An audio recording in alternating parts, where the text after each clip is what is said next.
Some of you may know that one of my past lives included being the general manager at a store that is no longer around anymore, but was a fixture in Vancouver for many years. It was called the Party Bazaar.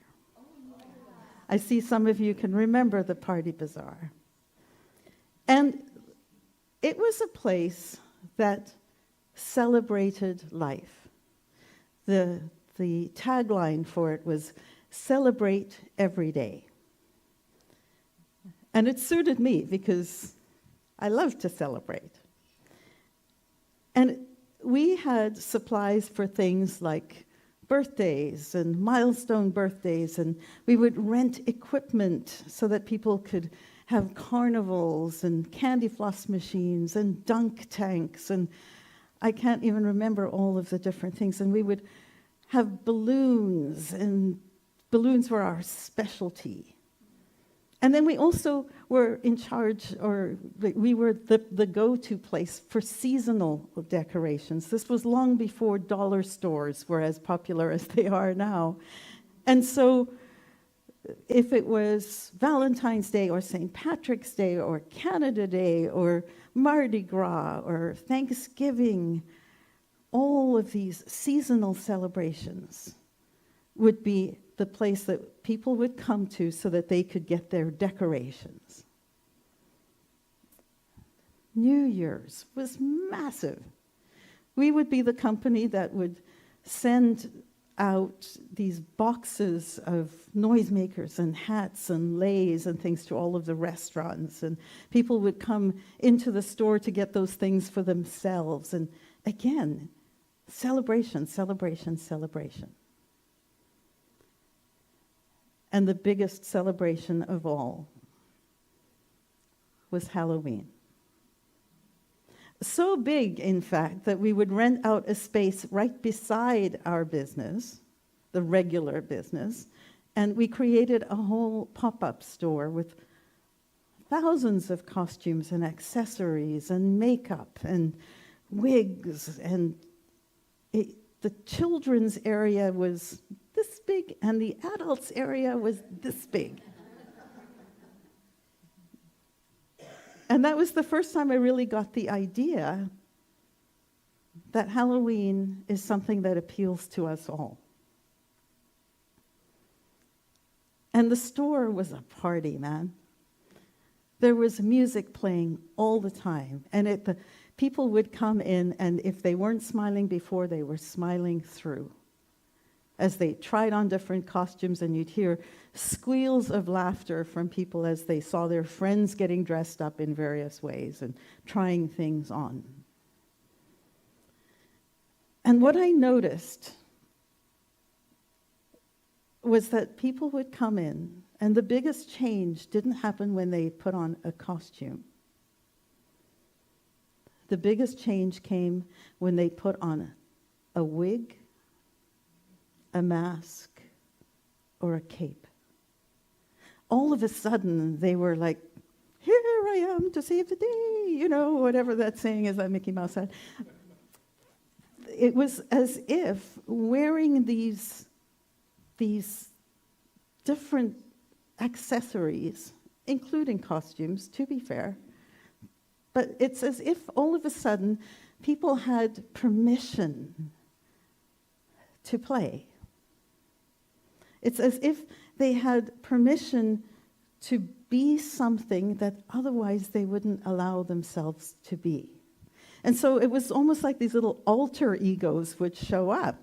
And this person who looked so shy would put on a wig, and all of a sudden they were like, "Woo, out here." And it's always kind of stuck with me that seemed to be so. That it's as if we needed permission from a season and then permission from an accessory to free a part of us that otherwise actually hid behind a mask or hides behind a mask. what I realized is that Halloween gives us permission to be free. It gives us the freedom to play some of the characters that we might long to play, and also to play some of the characters that we may want to express, but it's not okay to express. And so we see the good guys, the things that we want to express, being expressed more, like the Snow White or the angel or the queen, always a good queen at that point. And we see that people also love to play at the idea of being the things that we don't like to see. Devils, villains, the Darth Vaders. Much more popular, by the way, than the Princess Leia's, for example. And it's almost as if we move from everyman or everyday to archetype. Was that me? Apparently my microphone liked that too. The idea of these characters that we may otherwise not play. And some of them we see in stories all the time. They're the protagonists, right? There's always the good guy, the hero, the caped crusader. And then there are the villains, what they actually call not just the antagonists, but the contagonist, the character who prevents any progress from being made.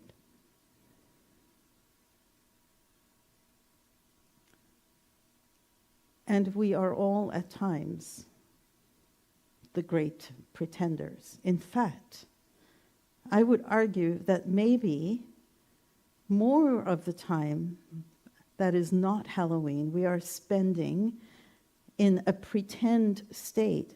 And Halloween, we put the mask on at Halloween, but it's giving us permission to take our masks off and to be something that is just longing to express, either joyfully and big and loud and proud and not demure, perhaps, or longing to express because there is a darkness that we're feeling that we tamp down.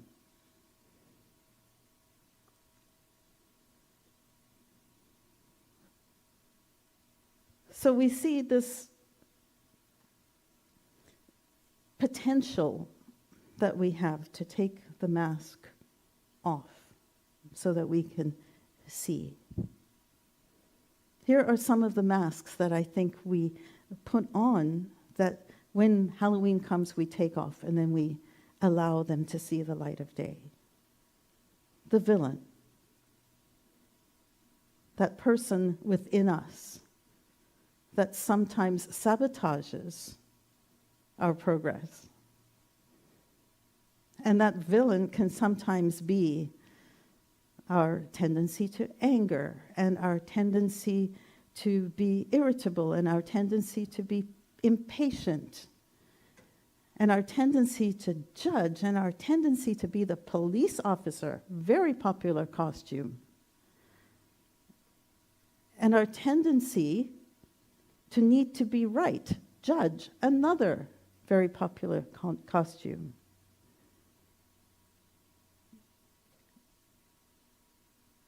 And so we find that we have these tendencies which are kind of more on the dark side. Then there's another darkness that we, as humans, we don't have a costume for this, thankfully, but as humans, that we put masks on for. Sadness, illness, bad habits, addictions. We wear masks. Nothing to see here. I'm fine. I'm fine. I only think positive thoughts. My leg may be broken. My heart may be in palpitations. I'm fine. I'm fine.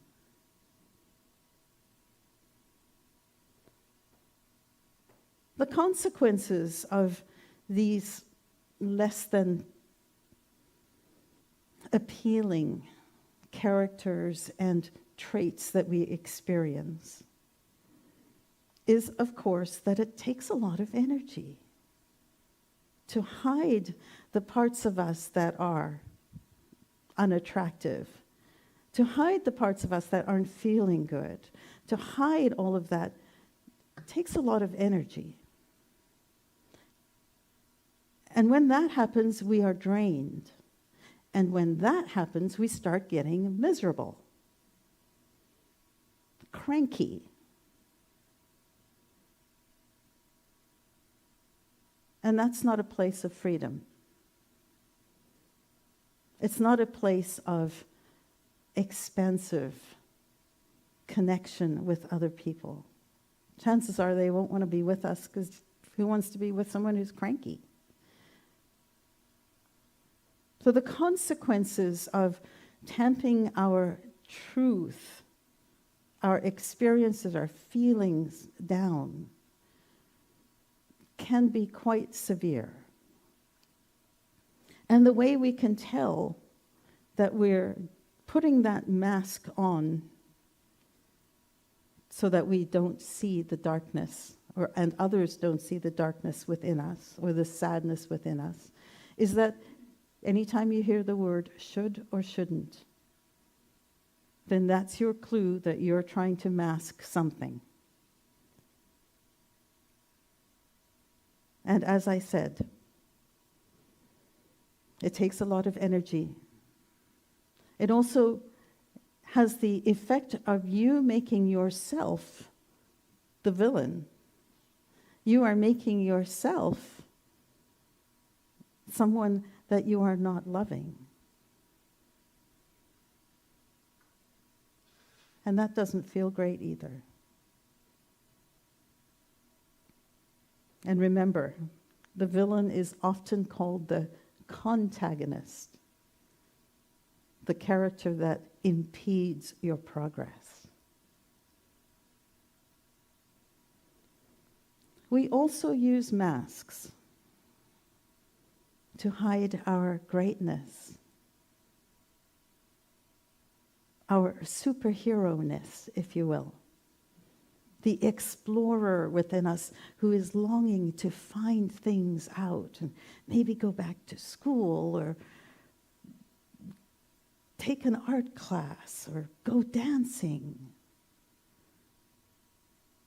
Shouldn't do it. I need to just present this face, the everyday face that I've decided to present.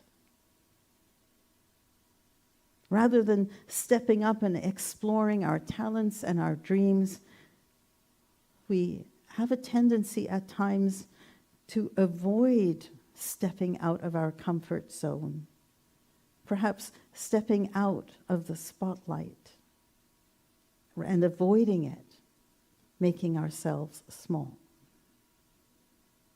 Then Halloween comes and we give ourselves permission to take off that barrier, and all of a sudden we're Elvis.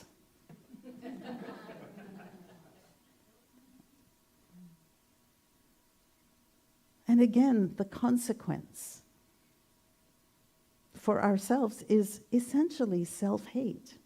We start feeling shame for ourselves. We want to hide our real feelings, hide who we really are. And again, the trigger that you can notice anytime you hear should or shouldn't, you're not being true to yourself.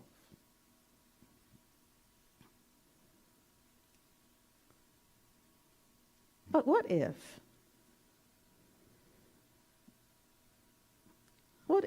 we allowed every day to be like Halloween? What if we allowed every day to be the day that we take the mask of decorum off? And we allowed ourselves to express who we really are. Because what's true is these are only stories that we're making up. And the fact that Elvis was in the building all along, but only came out when we allowed the mask to come off, did not alter the fact that Elvis was in the building all along. And that is true for any belief that we hold. That is true for I shouldn't feel angry. Of course you should feel angry at times. Why? Because you do. Of course you're going to feel impatient at times. Don't pretend that's not true. Because now you're not just impatient, but you're impatient at yourself because you're telling yourself you shouldn't feel impatient. But what if you allowed yourself to be impatient and saw it as just part of the human experience, which includes impatience and patience and anger and joy, in-breath and out-breath, sickness and health? What if we could allow ourselves to experience all of human nature without making it so bad that we want to hide it from ourselves and from everyone else?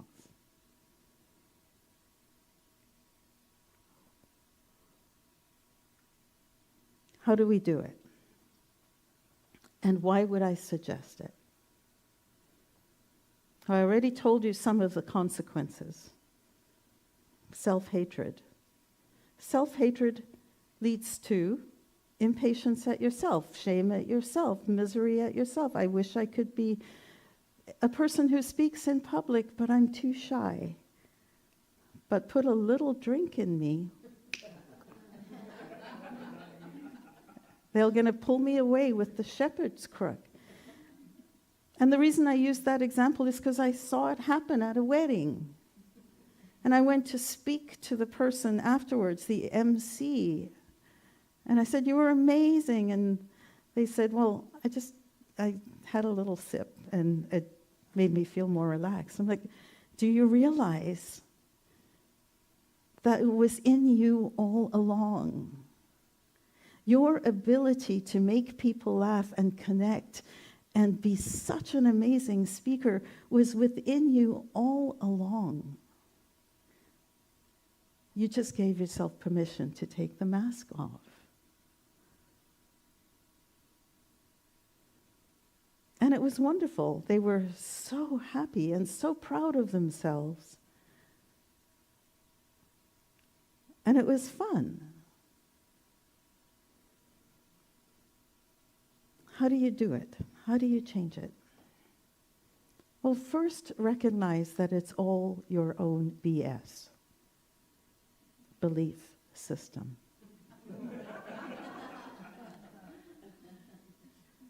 Let me tell you a story. Once upon a time, there was a man, young boy, who dreamed of becoming a knight at King Arthur's Round Table. But before he became a knight, he would have to slay a dragon. And he was terrified at the idea that he was going to have to meet this dragon and he wouldn't be able to kill it, that the dragon would harm him first. So he went to Merlin. And he went to Merlin and he said, "Merlin, help me. I need to slay this dragon. I'm really scared. I don't think I'm going to be able to do it." And Merlin said, "Close your eyes." No, first Merlin said, "Okay, I can help you. But your scabbard, the thing that holds your sword, must be empty when you come to see me next. And when you come, I'm going to give you this magic sword.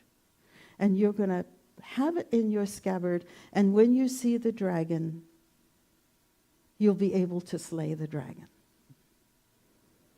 And Merlin shows this boy this beautiful sword that's got jewels, and it was sharp and it glinted in the light.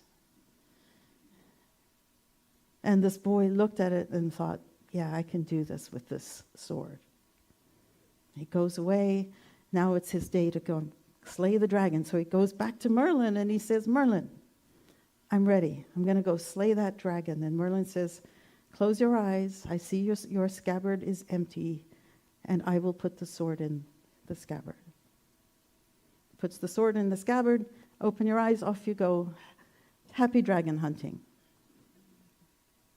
And the boy goes and sees the dragon, and he's terrified. This thing is blowing fire at him, and the heat is strong, and it's big, and its breath is gross.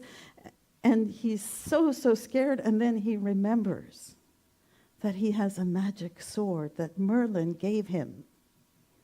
And he grabs the sword, and he slays that dragon. He puts the sword back, and he goes very proudly to Merlin, and he's like, I did it. Here's your sword back. And as he takes the sword out, he realizes it's just a plain sword. This ain't the sword that Merlin gave him. It has no glinty anything and no pretty jewels. And he says to Merlin, you gave me a different sword. And Merlin nodded and said, there is no magic sword. The magic is in believing.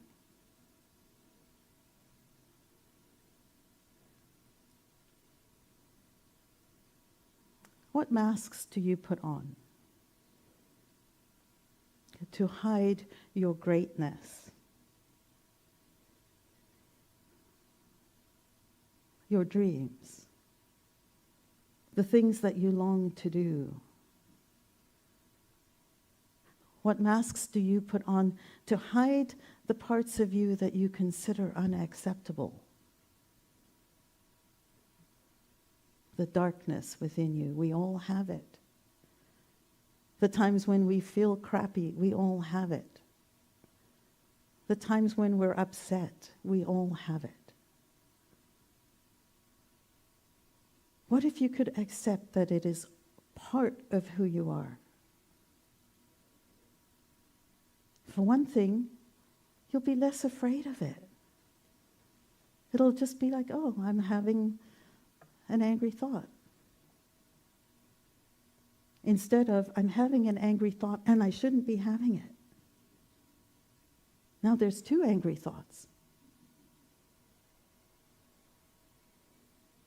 And when we're not afraid of it and we're not horrified by it, then we are more able to look at it with compassion and know that it will pass.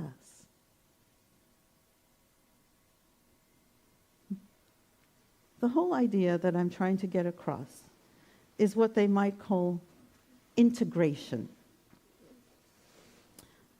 A blow-up horse just walked out.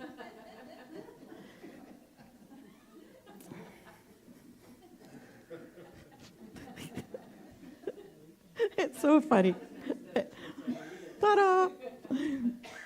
Really, what I'm trying to ask you to do is to take the masks off and integrate every part of yourself and make friends with every part of yourself. I think this is what Jesus was referring to when he spoke about the law, which is the law of the Hebrews, which is to love your neighbor as yourself. Because if you aren't able to love that part of you that at times is angry and have compassion for it, then how are you going to love it when other people are in a place where they're having a tantrum? You still got to love them in that, because it's an expression, as you know, of pain.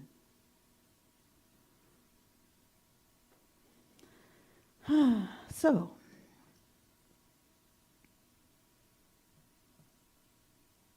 in unmasking and uncloaking, the parts of us that we've suppressed or repressed or depressed or denied.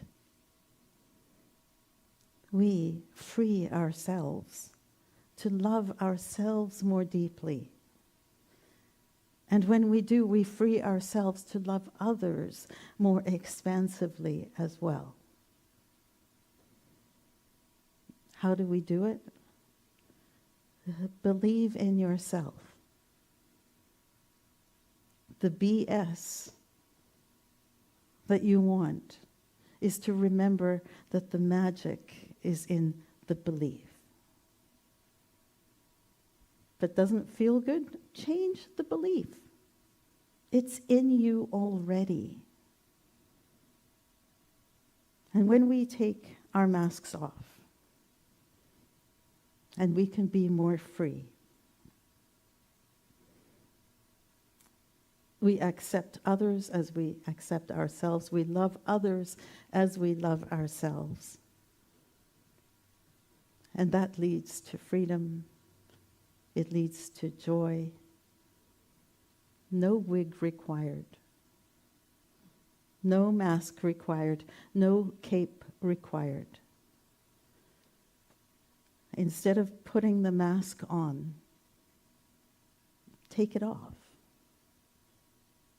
and be all that you are.